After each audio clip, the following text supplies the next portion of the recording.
The final form of saving that we'll be demonstrating today is the saving of scripts, which basically save commands that you enter into the command window so that you can enter multiple commands at the same time or perform multiple operations quickly or other such purposes.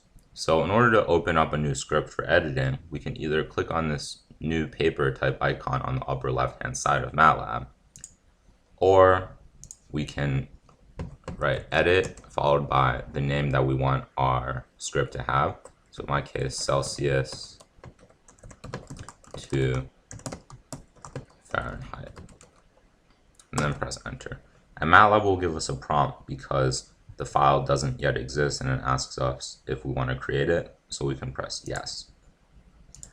So the formula for converting between Celsius and Fahrenheit is actually pretty simple. It's the temperature in Fahrenheit is equal to the temperature in Celsius times 9/5 plus 32. So given that, we can enter a temperature in Celsius. So let's say the temperature in Celsius is room temperature, 25 degrees Celsius, and then save that. Now we have a script called Celsius to Fahrenheit that has these two commands. Now if we run the script, either by right-clicking it and clicking run, or by typing the name into the command window, so Celsius to Fahrenheit, it's the equivalent of copying and pasting these two commands into the command window.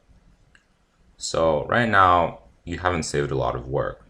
However, what if your script included more operations? So if we did x is equal to sine of f and y is equal to cosine of c. Note that these are trivial operations, but they could possibly be useful ones in a script that you would write. So if we press save, now if we run the script, we're basically doing 4 operations very quickly in sequence. Also note that if we get rid of c equals to 25 and save this again, we can now run the script, given that we defined c beforehand, on a wide range of Celsius temperatures. So let's say we set Celsius equal to 20 and run the conversion script. It'll convert 20 degrees Celsius to 68 degrees Fahrenheit. Then if we set it equal to 30 and run the conversion script, it'll calculate that 30 degrees Celsius is 86 degrees Fahrenheit. And if we set Celsius equal to 40 and run the conversion script, it'll calculate that 40 degrees Celsius is equivalent to 104 degrees Fahrenheit, and so on and so forth. So quickly, we're already saving time because we're basically copying and pasting a command over and over again. And also, note, this will be an opportunity to demonstrate one of the features of running operations within Matlab. So if we put a semicolon after an operation, after an input in Matlab, Matlab will still compute the operation, but it won't return the output within the command window. So now that I've put a semicolon after our conversion and gone rid of the trivial calculations, we can clear our workspace up to make it a little cleaner. And then we can set Celsius equal to 20.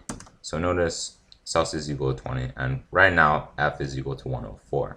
But we want to calculate the actual conversion. So if we run our script, we'll notice that there's nothing that appears in the command window, but if we go to the workspace, F has changed in value to 68 as we would have expected.